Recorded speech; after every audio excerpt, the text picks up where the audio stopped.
acoge siempre para una editorial universitaria del interior, tener un partner, un socio en donde poder presentar nuestros libros en esta ciudad tan grande, tan inmensa. Llego tarde porque, bueno, ustedes saben que acá llegar al punto es casi imposible, volvemos a la normalidad. Así que en primer lugar agradecerles a ellos, a Nora, que además de autora es una colega muy importante en nuestro catálogo, que ha confiado la edición de este libro en nuestra colección, y a Raquel y Alejandro, que van a oficiar de presentadores hoy de este libro. También cerrando el año, para una editorial universitaria presentar este libro es un acto también de resistencia de algún modo. Así que agradecerle que estemos en esta misma trinchera hoy. Yo me digo belicoso, pero me parece que hay motivos, sí, privados los más. Así que bueno, le cedo la palabra a Alejandro primero, ¿no? A Raquel. Bueno, buenas tardes. Gracias por la oportunidad de conversar en estos lugares que siempre son tan extraordinariamente gratos, a donde siempre volvemos, ¿no?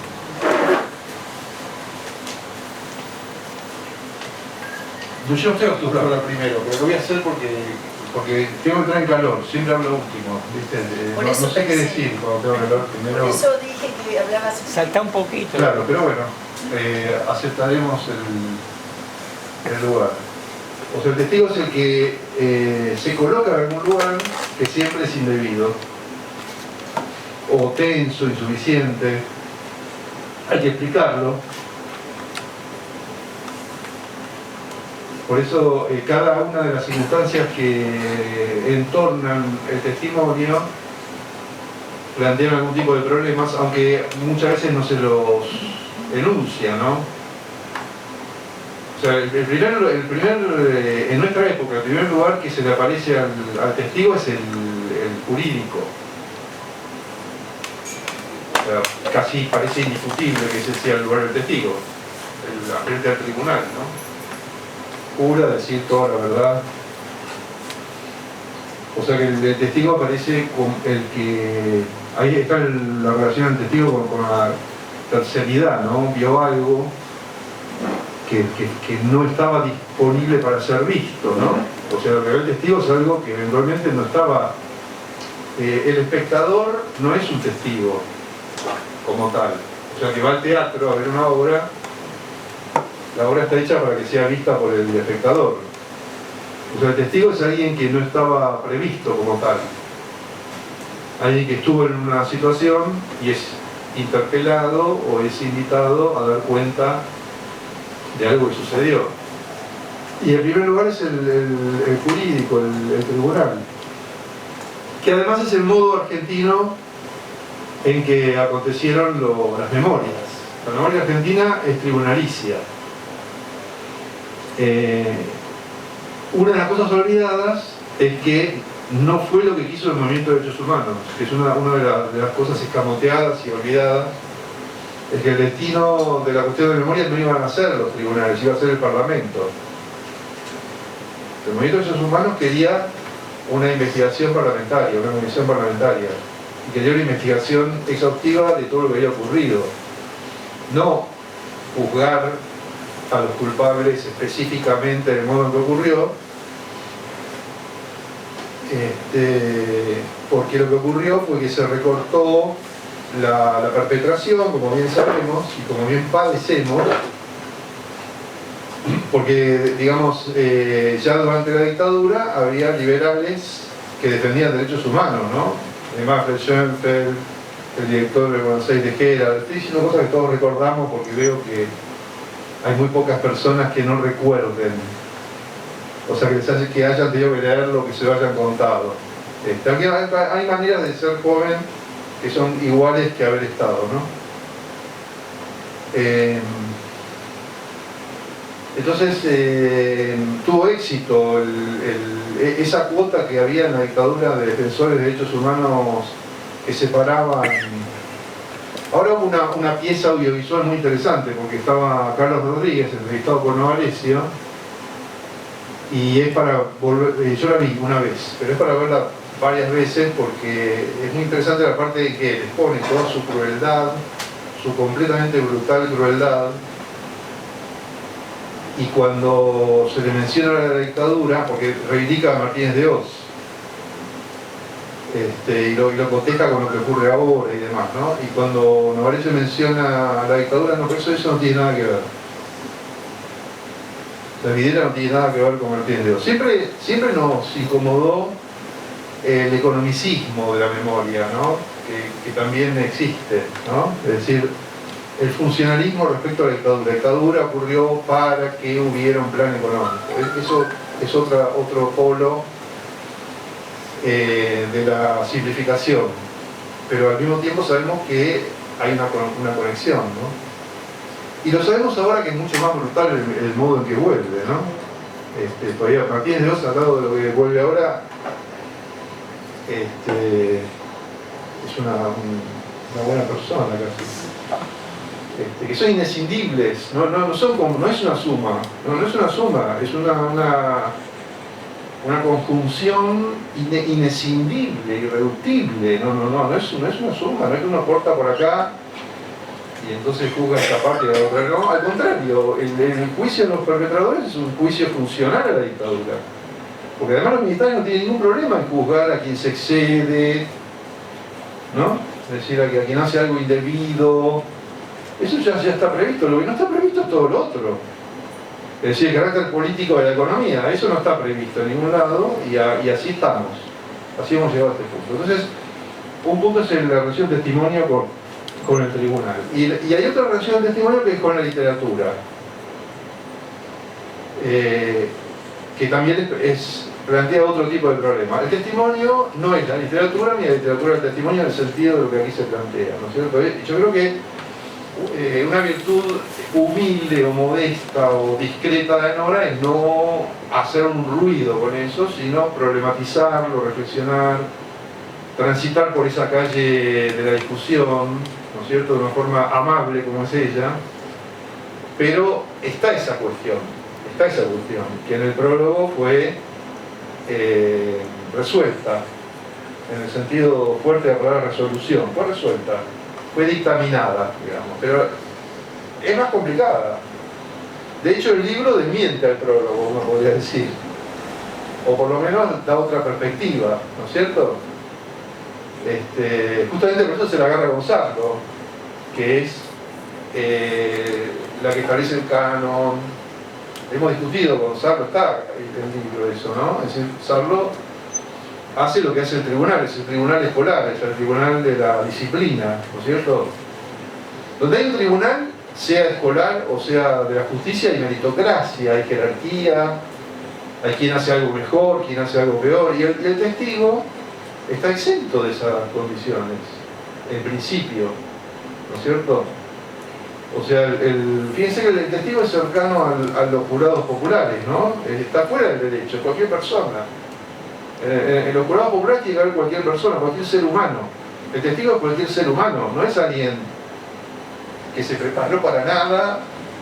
Al contrario, el testigo tiene que estar desprevenido. Eso lo contempla también el derecho. Tiene que estar afuera de la audiencia, entrar en el momento sobre el que va a declarar. No tiene que estar influido por ninguna otra circunstancia, ni del tribunal ni de su propia historia. El testigo no puede ser alguien que estudió algo o que conoce algo y entonces va a dar mejor testimonio. No. El testimonio tiene entonces una autonomía. Tiene una autonomía respecto de cómo, dónde, cuándo. Por eso cualquier autonomía plantea un problema sobre en qué lugar está. Por la interdependencia que existe respecto del poder, de lo social. Así que siempre que hablamos de algo que tiene que estar incondicionado, hay una discusión sobre el lugar. Un lugar tiene alguna situación respecto de lo que lo rodea. ¿Cómo se piensa un lugar autónomo, un lugar incondicionado? Es complicado, porque hay algo al lado. y qué relación tiene con eso que está al lado. Entonces, esa es la tribulación de Nora con respecto a su propio testimonio, a su propia experiencia, y cómo relatarla tiene que ver con eso.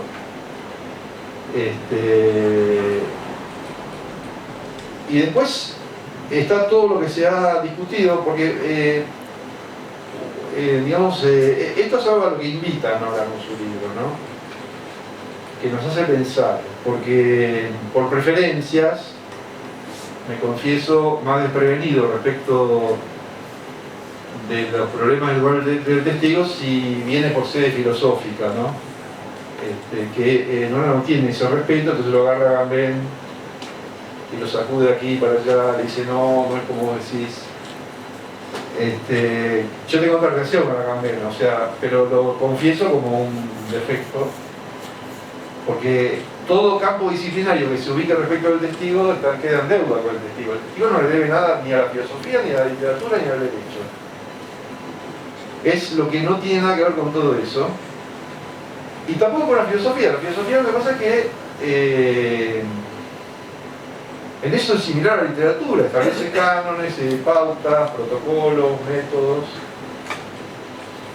Entonces uno tiene Agamben, tiene Lyotard, tiene varios que han conceptualizado esto que estoy diciendo de todos modos, ¿no? O sea, el lugar del testigo como un lugar problemático. Entonces lo que hace Nora es ir desde otro lugar que no es disciplinario, aunque negocia, está siempre dando vueltas, viajera entre los discursos, pero este libro no está planteado desde un lugar disciplinario. Así que también por eso es auspiciosa la edición universitaria, porque la edición universitaria, este tipo de libro puede no saber dónde colocarlo, ¿no? Puede estar más cómoda, lo digo como editor universitario también, ¿no? Que busca publicar libros como este. No todas. No todas.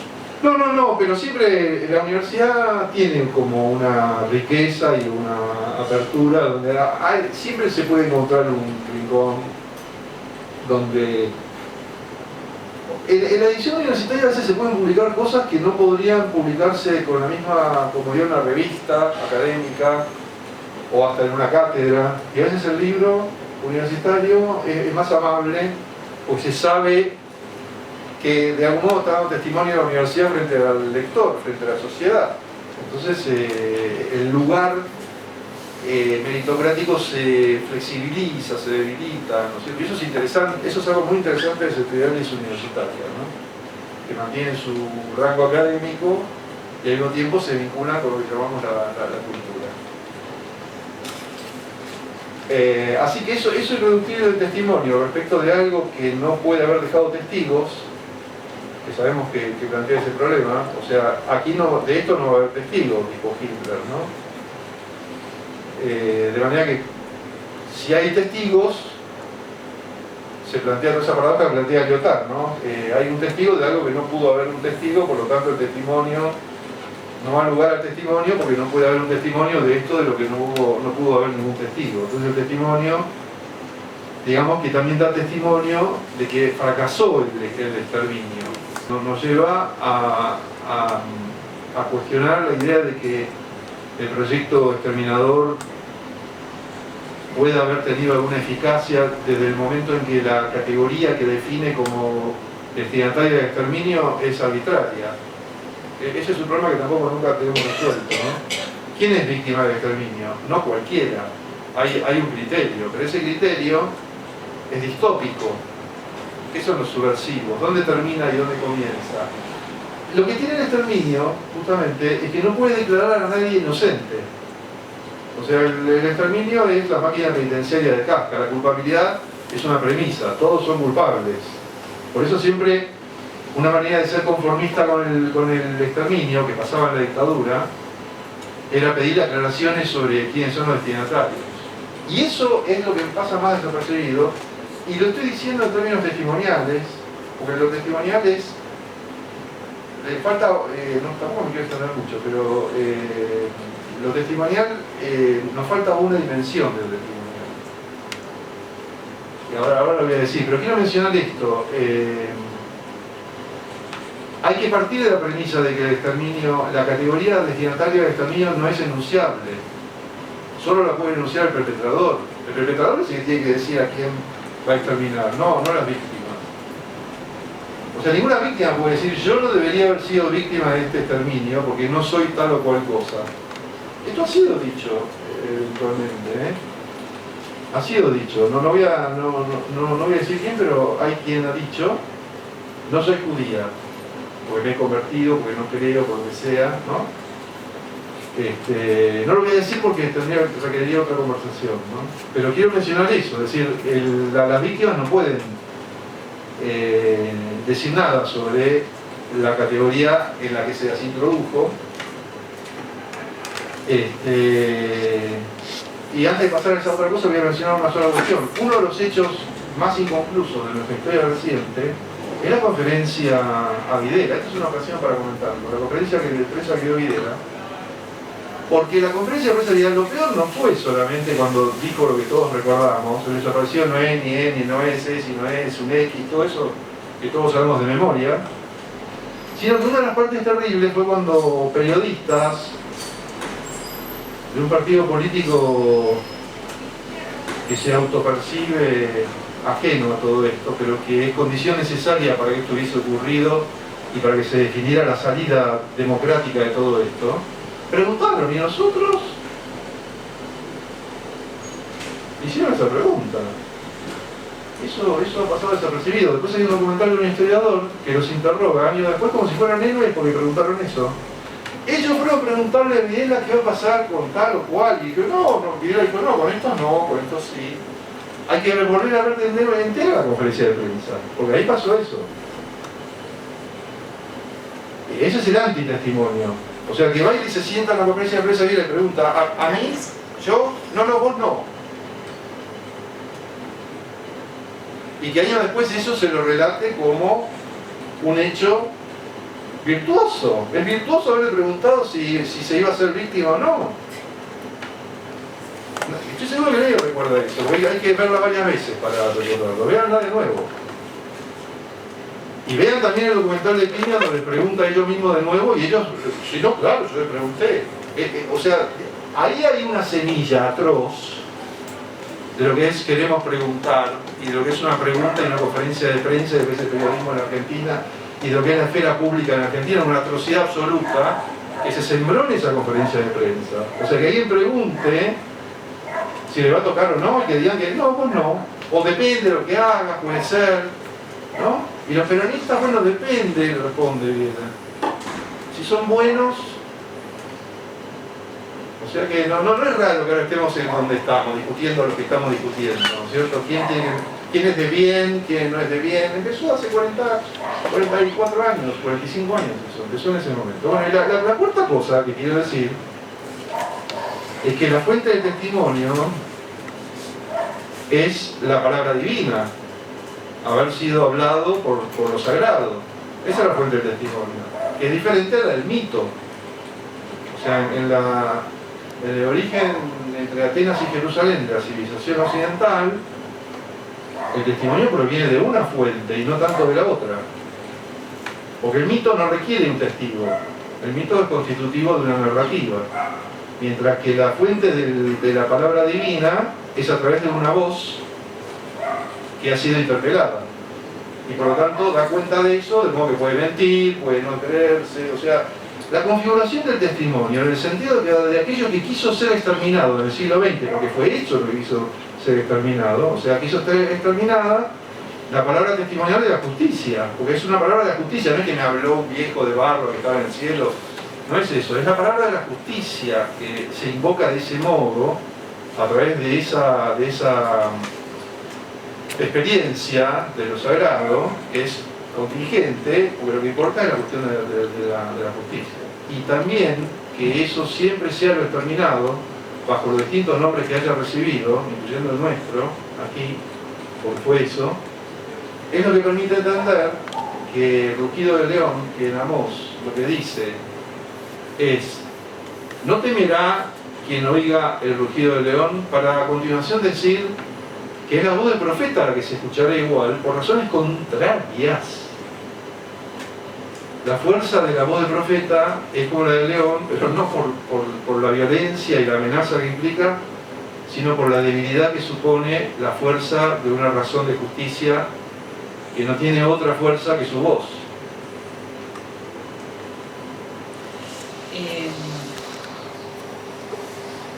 No exactamente de sencillar hasta que aclares, pero sí ocupar un poco el tiempo en pensar en lo que venimos haciendo, ¿no? Porque me parece que por ahí hay alguna clave para pensar en qué vamos a hacer, porque analizar a los malos, no sé qué beneficio nos puede tener, ¿no? Pero pensar en lo que hicimos y lo que dejamos de hacer tal vez tenga alguna gracia. A mí me parece que hablar de este libro, que ya tiene un recorrido no que nos sea interesante, sino que me parece que por ahí podemos ocupar este pequeño espacio y esta reunión, no tanto para pensar el contenido del libro, que me parece que es un libro que hay que leer, ¿no? Así hay que prescribir, ¿no? Leer y sentarse a pensar un poco. Pero sí me parece que por ahí hay dos cositas que me gustaría compartir. Una que tiene que ver con el testimonio y la literatura, que es un poco lo que a mí me mueve. Y ahí hay algo que pensar, ¿no? O sea, no todo testimonio es literatura. Y la literatura llamada testimonial no siempre es literatura, ¿no? Tampoco. Entonces, me parece que los libros de literatura que están construidos con material de una vivencia, que me parece que excede un poco la categoría de testimonio, en el sentido de que es un material, digamos, es un material de la propia vida, ¿no? Que una no es testiga de su propia vida, la vive, no la ve y puede dar cuenta de eso, sino que está inscrita en el propio cuerpo. Entonces no hay una distancia como para poder ver y decir de la vida de una. Esa distancia se puede producir vía la literatura, ¿no? Ese tomar esa experiencia como un objeto y hacer con eso algo que puede ser la literatura. Y a mí me parece que, sin intención de reeditar una discusión que es como muy vieja, no vieja en el sentido de que no sea actual, sino que es un poco esto, bueno, por un lado, ¿quién tiene credenciales para escribir con este material? Si solamente las personas que han vivido esa experiencia. Si lo que escriban las personas que han vivido esa experiencia hay que tomarlo, sea lo que sea, ¿no? Entonces, quienes hemos de algún modo sufrido una experiencia en carne propia, a veces literalmente, el terrorismo de Estado, bueno, nos merecemos que nos lean todos y todas. Hagamos lo que hagamos, así sea una porquería, ¿no? Como una especie de aporte comunitario a nuestra supervivencia, ¿no? Que bueno, que un poco me parece a mí que vivimos en la Argentina un momento en el que fue así, ¿no? Entonces la literatura de hijos, y etcétera, o la literatura de segunda generación, o los libros escritos por personas que vivieron esa experiencia.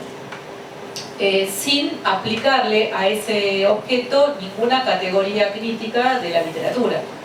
Porque bueno, que sobrevivan o sobrevivamos es un montón, y si escribimos, bueno, es un montón más, ¿no es cierto? Entonces con eso alcanza.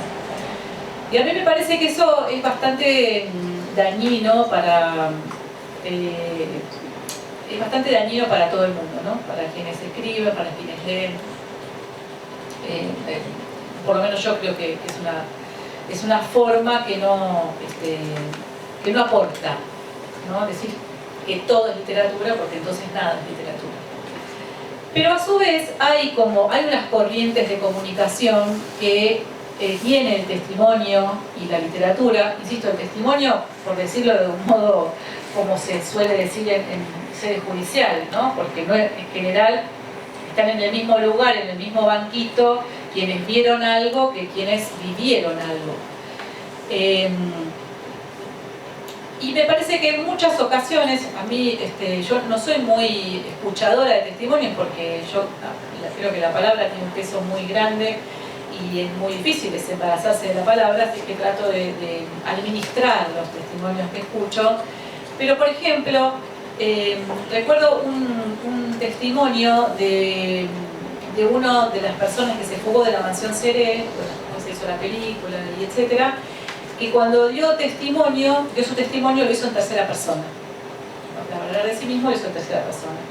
Entonces, más allá de lo que podamos pensar, de la distancia que necesitó y todas esas cuestiones que vamos a dejárselos a otras disciplinas para pensar, la elección de en qué persona, en primera persona, en segunda persona, en tercera persona, es una estrategia literaria, es una herramienta, un procedimiento literario. Entonces, por alguna razón, quien dijo ese testimonio supuso o sintió que podía alcanzar mejor a su destinatario hablando o escribiendo en tercera persona. Porque eso es un procedimiento literario, ¿no? Es una estrategia para conseguir un efecto X. Y por otro lado, en el otro sentido, el testimonio como cadencia, como forma, como sintaxis, también ha pregnado en la literatura, ¿no? En la recuperación de determinadas voces me refiero a una persona, sino a determinadas sintaxis, formas de hablar, formas de pensar, formas de armar las oraciones, de armar el decir, también han pregnado la literatura. Entonces hay unos carriles por los cuales una cosa pregna a la otra, sin necesariamente decir que todo libro que escribe alguien que vivió una experiencia brutal como la dictadura es necesariamente literatura, ni al revés, ¿no? Ahora, por otro lado, lo que a mí me gustaría compartir es que lo testimonial en el sentido de dar cuenta de un hecho y transmitírselo a quienes no vivieron ese hecho, a lo Primo Levi, digamos, ¿no? En el sentido de dar testimonio para que esto no vuelva a pasar, con una fe muy grande en la información, ¿no? Que después, tantos años después, podemos decir que la información sola parece no alcanzar. Pero en todo caso, a lo Primo Levi, ¿no? Decir, dar testimonio. Primo Levi vio que fue a millones de escuelas, a millones de lugares, y él decía que escribió un libro porque no le alcanzaba la vida para hacer excursiones a Auschwitz, pero si él hubiera podido, hubiera llevado a los jóvenes para que vieran un campo de concentración. Entonces, que sospecha de los artificios del arte, ¿no? Que abre esa sombra sobre el arte, porque el arte es ambiguo, si no es arte, ¿no? Si una metáfora no es ambigua, no es una metáfora. Entonces, dice, no tenemos con qué soportar esa ambigüedad, porque hay quienes dicen que lo que vivimos no lo vivimos, entonces, bueno, etc. Entonces, si para dar testimonio en ese sentido, de que las nuevas generaciones sepan que pasó lo que pasó, que se vivió lo que efectivamente se vivió, yo creo que sin la literatura, sin el arte, va a ser muy complicado. De hecho, es muy complicado, lo podemos ver en este momento. Y cuando digo literatura, quiero decir, no los libritos que están en esos anaqueles donde hay libros para todo, libros para explicar el divorcio, libros para explicar la dictadura, libros para explicar... Eso es, no sé en qué categoría ponerlo, pero literatura sabemos que no es. ¿Por qué digo esto? Porque la literatura tiene capas, tiene complejidades, tiene texturas. La literatura no, justamente Caperucita Roja, no como nos llega, sino como fue escrita, no tiene una función literaria, sino una función pedagógica. que la literatura no puede tener una función pedagógica.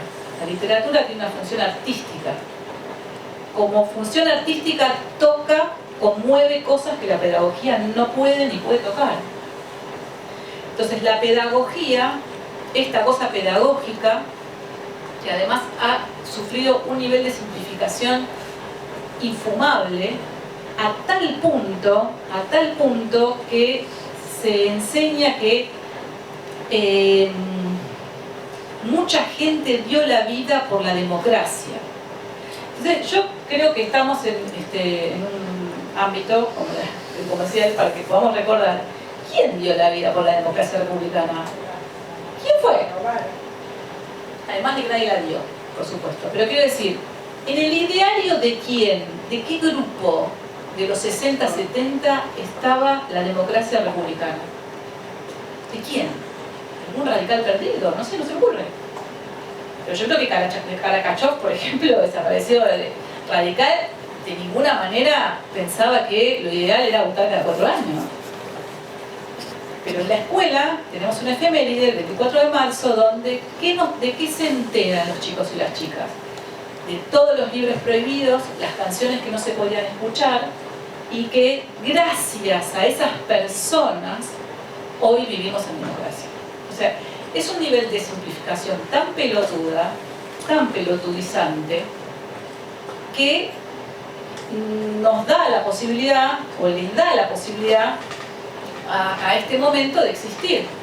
Porque cuando una cosa es tan rígida, como un palito tan rígido, cualquier cosa, por ejemplo, de pronto aparece la novedad, la primicia de que en los 60 y 70 existió la lucha armada. Ellos vienen a contar que existió la lucha armada, porque nosotros no contamos nunca que existió la lucha armada. Entonces, ¿qué pasó con esa gente buena, esos hijos e hijas de las madres de Plaza de Mayo, esas pobres mujeres que perdieron a sus bebés armadas? Bueno, ya es otro plano, ¿cierto? O sea, ya no es tan reivindicable. Porque de este lado, nunca, ya pasando, digamos, el momento de las madres, ¿no? El momento de las madres, quiero decir, el momento de la búsqueda de las madres, donde se entiende que, ¿no?, que mi hija era buena, estaba en la lista de, no sé, en una agenda, hacía alfabetización en la villa, o sea, más buena, no se consigue. Pero pasaron muchos años de eso. Pasaron muchos años. Entonces me parece que la literatura lo que puede aportar son estas dos cosas. Por un lado, la metáfora. La metáfora mueve o potencialmente puede mover, tocar fibras que la pedagogía no. Y por otro lado puede aportar complejidades, porque una literatura, está bien, vamos a decir literatura buena, también podemos hablar de literatura mala, pero una literatura buena hace que sus personajes tengan complejidades, la complejidad de cualquier sujeto. Amén de que podamos decir, bueno, como si leemos El beso de la mujer araña, por ejemplo, y vemos a nuestro personaje, cómo empieza, decimos qué cabeza de termo, ¿no?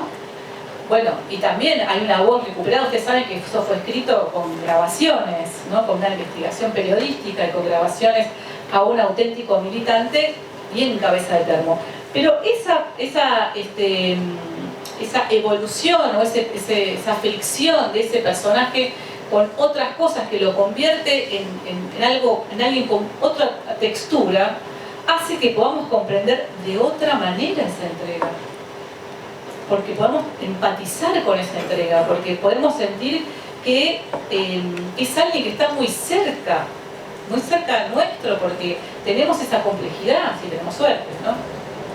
Y lo último que quisiera compartir es que me parece que la memoria, si la circunscribimos a al terror, ¿no?, al terrorismo de Estado, y queda circunscripta ahí, es una memoria que peligra, no solamente por lo que hemos visto, ¿no?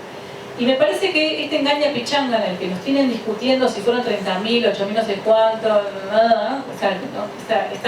Esta discusión totalmente, ¿no? O sea, muy fácilmente soplable, digamos.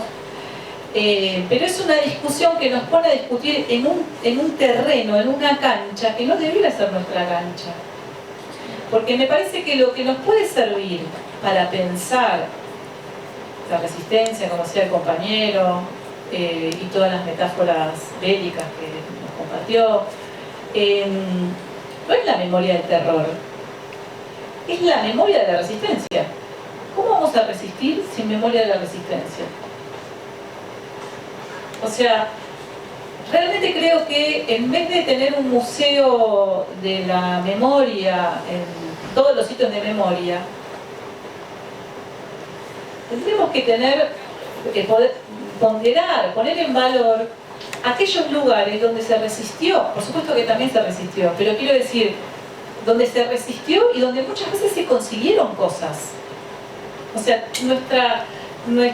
el campo popular tiene una experiencia muy larga de resistencia, de conseguir, de victorias, de derrotas, de no solamente de conseguir y perder objetos, ¿no? Sino también de distintas formas de organización, distintos ensayos, distintas formas de encontrar la vuelta, asamblearias, horizontales, jerárquicas y triangulares, armadas, no armadas. O sea, se viene resistiendo desde la noche de los tiempos, literalmente desde la noche de los tiempos.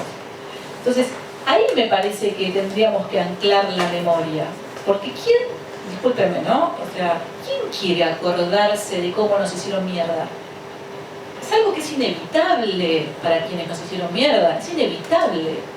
No hay que ser, como dice ese club, no hay que hacer ningún esfuerzo de la memoria. Más bien, cuando el esfuerzo de la vida cotidiana se retrae, eso vuelve. Digamos, los que hemos sufrido eso no tenemos que hacer ningún esfuerzo por recordar. Al contrario, digamos, hay que hacer un esfuerzo por dejarlo caer, para que se convierta en recuerdo, porque si no se convierte en un presente insoportable que no permite la vida. Entonces, ¿realmente queremos imponerle a la gente o proponerle a la gente que recordemos una y otra vez cómo nos hicieron mierda? No porque yo crea que eso haya que olvidarlo, yo creo que eso es inevitable, se va a recordar inevitablemente, es imposible de olvidar, es materialmente imposible. Lo que han logrado es que se olvidara todo lo anterior. En eso perdimos. O sea, todo lo anterior, todo lo que pasó antes de la dictadura, en el campo popular, lo que pasó durante la dictadura, y no solamente en los campos de concentración, sino lo que sucedió, todas esas experiencias de resistencia activa, de resistencia mínima, de detalle, de la política del detalle, de la solidaridad, de la tradición de solidaridad que hay en el campo popular. Entonces, me parece que ahí también la literatura tiene un poder muy grande, que es el de, como dice muchas veces Nora, en los diversos libros, que bueno, yo me los leí todos, así que puedo dar cuenta de esto, es que la historia con mayúscula está compuesta de historias. Y las historias son la historia. Las historias no son la nota al pie de los sociólogos y sociólogas. No son el objeto de estudio para después armar un corpus teórico. Las historias son la historia, son la operacionalización de la historia, cada pequeña historia. Y de eso puede dar cuenta la literatura, de rescatar esas voces, de ponerlas en valor y de ponerlas a rodar otra vez. Entonces, poner a rodar otra vez lo que nos pasó es, por un lado, nos pasó más que la derrota. Nos pasó más. Y la derrota no se circunscribe a los campos de concentración. La derrota, yo me siento muy identificada con lo que acá dijo el compañero, la gran victoria del capitalismo es haber dicho: encarcelamos a los culpables. y que nos quedáramos pataleando de este lado. No, pero hay muchos más.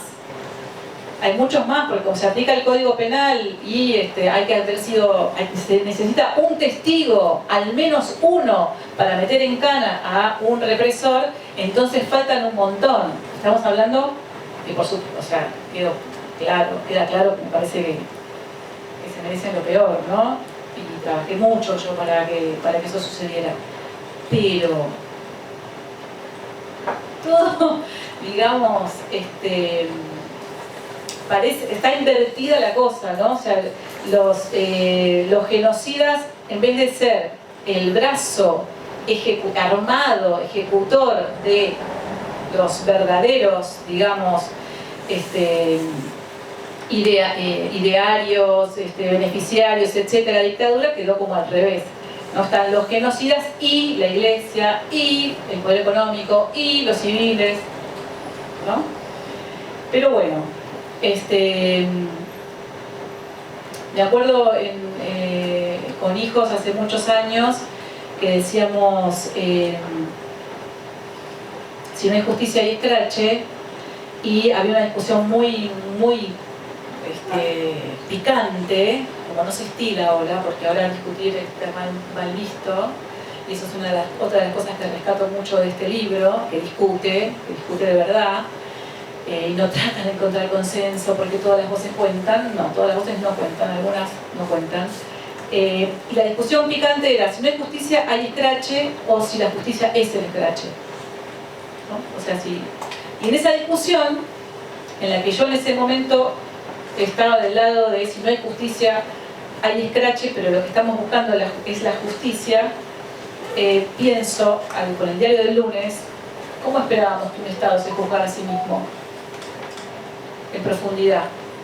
¿No? ¿Cómo esperábamos que un Estado de la democracia republicana se juzgue a sí mismo en la profundidad que necesitamos? O sea, debería, no sé, darse vuelta como una media. Entonces, pienso un poco como los otros, no que el escrache es justicia, pero sí que eso que se armaba alrededor del escrache, que era la organización en cada barrio, tal vez nos dé alguna posibilidad de justicia. Así que bueno, celebro mucho que a mí me encanta esta editorial, además. Hay unos libros increíbles que tiene esta editorial que yo... no hay muchas editoriales universitarias que tengan onda, eso también hay que decirlo, y esta es una. La de La Plata es otra, ¿no? Hay algunas como contaditas que tienen no solamente un catálogo, sino que hay una búsqueda estética también, ¿no? Una búsqueda de rescate de cosas. Entonces celebro mucho que este libro dé vueltas y que sea un libro que es picante, en el sentido de que no cierra cosas, que abre cosas, que se hace preguntas, que discute, porque me parece que se viene un momento en el que vamos a tener que amigarnos con la discusión, con el debate, con la revisión y con pensarnos de vuelta y pensar todo de vuelta, ¿no? ¿Qué es un testigo, una testiga? ¿Qué es la memoria? ¿Para qué nos sirve? ¿Qué podemos extractar de nuestra experiencia para contarle a las nuevas generaciones? Para contar relatos que tengan textura, que tengan complejidades y que no le den a la derecha la posibilidad de barrer, ¿no? como la casita del primer chanchito, de un soplido todo lo que hemos construido durante tantos años. Muchas gracias por la invitación. Bueno, yo la verdad que tengo ganas de ser muy breve en este momento, porque quisiera que ustedes participaran y tuvieran la posibilidad de comentar, preguntar y demás. Lo que quiero es también agradecerles a todos ustedes. Voy a igual decir algo. Bueno, Edwin, como dijeron ellos, es un lugar muy acogedor, además, como uno de esos lugares donde uno siempre quiere publicar porque se ocupan, tienen onda y, como acá se dijo, vale la pena que la conozcan. Y bueno, y para decir que en Córdoba hay cosas buenas también. Siempre me contradigo a mí misma. Yo empecé con otro libro que era El arte de no olvidar y traté de agrandarlo, y cuando lo traté de agrandar estaba en desacuerdo con un montón de cosas que había dicho y al final terminé con otro libro. Y ahora mismo, cuando hablaban ustedes, yo me doy cuenta que estoy de acuerdo en acuerdo con los dos. O sea, estoy de acuerdo con el testimonio per se, que lo da cualquiera, y la voz del que testimonia tendría que ser oída, y eso es lo que a mí me llevó a escribir sobre todo esto, ver que el testigo no tenía un lugar en esta sociedad, fuera de los juicios. Vayan a los juicios, declaren. A los juicios no iba todo el mundo, se sacaba un resumen. Lo que era arrinconarnos en un lugar, nadie se enteraba con eso de nada. Después empezaron los videos en la época de la pandemia y un poco más de gente pudo acceder. Pero era la palabra destinada a encarcelar a alguien. Para mí el testimonio iba más allá de eso, tenía que participar de un movimiento cultural que tenía muchas facetas.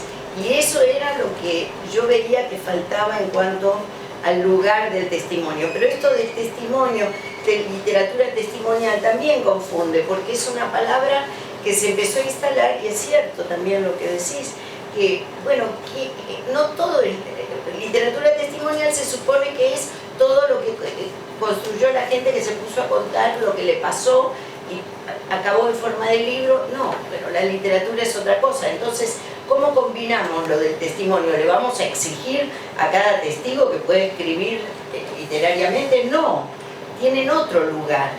El testigo tiene que ser escuchado, porque además en la voz, sobre todo en la oralidad, hay una cuestión performática que impacta mucho, y a mí me hubiera gustado que todos estos años los testigos hubieran tenido un lugar en la sociedad donde poder transmitir, en lugar de la desconfianza que marcó a la cultura, digamos, a lo conocido, a lo banal que circula. Esa desconfianza se ve en la película que mencionaste. Un solo ejemplo, a Víctor Basterra, que fue prácticamente un héroe, que sacó un montón de materiales de la EMA, con los cuales los juicios pudieron probar un montón de cosas, se lo muestra como prácticamente un colaborador y no se entiende lo que hizo ahí adentro, no se entiende nada. Para dar un ejemplo de cómo esta desconfianza persiste por un montón de motivos, y lo que me llevaba a escribir era tratar de sacar la voz del testigo de esos claustros en los que estuvimos siempre destinados, que eran los juicios, sin desmerecer el hecho de que el juicio, como dijiste vos, hicimos todo lo posible para que funcionaran los juicios.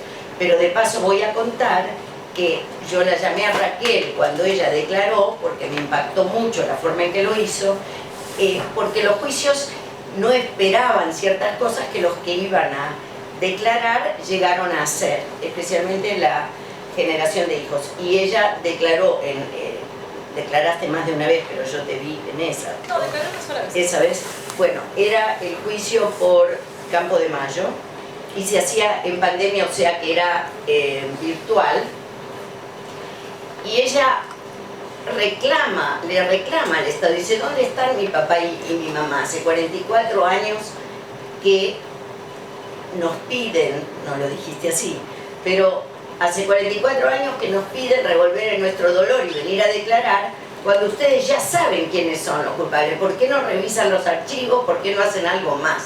Le reclamó a la justicia, y después se sacó la ropa y tenía el cuerpo marcado con los 500 nombres de los desaparecidos de ese centro clandestino donde desaparecieron sus padres, su papá y su mamá. Entonces me impactó esa performance, porque sacó el discurso, por supuesto formateado por el ritual judicial, lo sacó, lo movió del lugar y les reclamó a aquellos a los cuales nosotros siempre les agradecemos, que hicieron tanto, porque están en la cárcel Videla y demás, les reclamó esto mismo que viene a decir ahora. Bueno, ¿cómo podíamos esperar más? Todo era lento, todo era un presionar por años y años, porque el Estado no se va, tiene un límite. El testimonio que va más allá y le pide al arte herramientas para ser más efectivo, para conmover, para tocar el corazón de la experiencia, como dijo alguien. A mí eso era lo que me importaba, porque si no, no llegamos. A mí también me importa la transmisión, pero no a la Levi, en el sentido de que contemos todo, porque si no se nos va a escapar alguna información. Porque no estábamos en un lugar adecuado para eso. Una vez, y otra anécdota que recuerdo, es que alguien me dio el dato de que uno de estos libros, el de Alicia Parnoy, La Escuelita, se enseñaba por gestión de su editorial en colegios. Entonces conseguí el dato de esa institución estatal y pregunté y lo presenté a ver si esto se podía enseñar en colegios.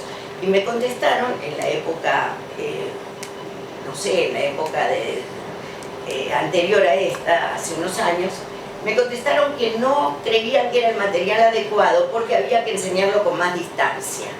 O sea, había que enseñarlo al azarlo. Es decir, desde las ciencias sociales, desde las ciencias históricas, pero algo que los conmoviera, pareciera que no se puede pensar si algo conmueve. Y si algo conmueve no se puede pensar. Entonces, en lugar de conmover a la juventud por esa vía, se las conmueve con TikTok, que en 2 minutos te conmueven algo rápidamente, pero había textos que a mi juicio te hacen pensar y hubiera sido muy oportuno transmitir de esa manera en los colegios y demás. Habrá algún profesor que incluya este tipo de textos, seguramente vos los usaste, pero eso no primó en la transmisión. Y lo que me di cuenta es que a la hora en que se mostraba la Argentina 1985, muchos jóvenes se enteraban por primera vez de lo que había sucedido y se enteraban a partir de esa versión. Entonces, este libro une un montón de hilas, porque todo lo que dijeron ellos está en el libro virtualmente de alguna manera. Hay hilos colgando por todos lados, con los cuales discuto, otros que me olvido. Y otra cosa que me hicieron pensar ustedes, yo estoy de acuerdo con lo que vos decís, de recuperar la resistencia. Sin embargo, ese libro es sobre el testimonio en los campos de concentración, que también siento que tiene que ser transmitido, porque no se puede, o sea, nadie quiere sufrir, pero hay muchos de esos libros que no están basados en el rasgarse las vestiduras. Entonces, hasta eso se puede contar de otra manera. Y bueno, no tuvimos otro público que el nuestro, nos reunimos siempre entre amigos, los círculos siempre fueron así, y no logramos hacer el puente hacia un más allá que sigue con otras categorías, que no se entera de lo mismo que nos enteramos nosotros. Entonces, nada más decir que ojalá este libro algún día salga por otros vericuetos y lo lean en otros circuitos y pueda hacer pensar, porque la cuestión es que haga pensar. Yo no tengo razón, yo estoy en desacuerdo conmigo misma. Si lo leo ahora voy a decir, ah no, pero yo pensaba esto, ahora pienso algo distinto. Ese es el punto. Así que gracias por dejarnos pensar hoy acá en esta mesa, y ojalá que ustedes quieran comentar algo, preguntar, en fin, acotar, así participamos todos. Muchas gracias.